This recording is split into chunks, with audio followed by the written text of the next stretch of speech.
You Are What You Eat is brought to you by Harvard Pilgrim Healthcare. Some of the most expensive products at the grocery store these days are organic, but are they really worth the extra cash? Here with more is Dr. Mark Mincolla, a natural health care practitioner from Cohasset, Massachusetts. Hi, Mark. Good morning, Leslie. So what are the standards that make something organic? Well, the USDA has really set in place since 2002 some very stringent standards, and those foods that have that marking of 100% organic are indeed free from pesticides and free from antibiotics and genetically modified organisms. All right, so those foods have to specifically meet that. And does that mean they're healthier for us? Well, you know, I think that there's a number of different studies. The Environmental Working Group recently published a list, an extended list of foods that are quite interesting. A lot of fruits and vegetables are very common to our marketplace that have very high concentrations of toxins, and they listed these foods.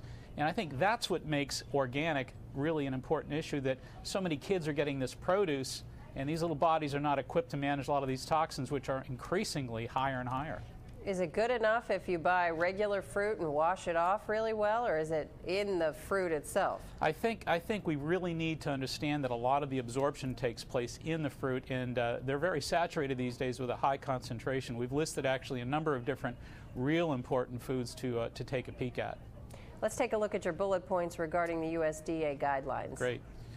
First of all, peaches were on the very high list of foods that have high toxin counts. Strawberries, apples, spinach, nectarines, and then we see celery, pears, cherries, potatoes, sweet bell peppers. These are in the top 10 list of foods that I think people really want to start thinking seriously about replacing their inorganic produce with organic. So it's worth the money, you think? Well, I think, you know, the National Academy of Sciences has recently published a report saying, hey, we really are starting to get worried about this, and we think that people should start paying much closer attention. Also, you know, there have been recent studies published in the Journal of Clinical Nutrition that have actually proven that many of these foods have up to 63% higher vitamin and mineral counts when they're in the organic state. And when you think organic, Mark, is it things that are specifically grown in the United States, or are we also importing a lot of organic foods? Well, actually, we're dealing with largely organic. There's 7,000 organic farms here in the United States, which only makes up about 14% of the total produce that's out there, but that's really what we're dealing with here. Also important to mention, too, Leslie, that a lot of the dairy products and a lot of the meats that are organic out there, I think, are well worth taking a look at as well. If folks want to learn more about this issue, they can check out our website at www.maxhealing.com.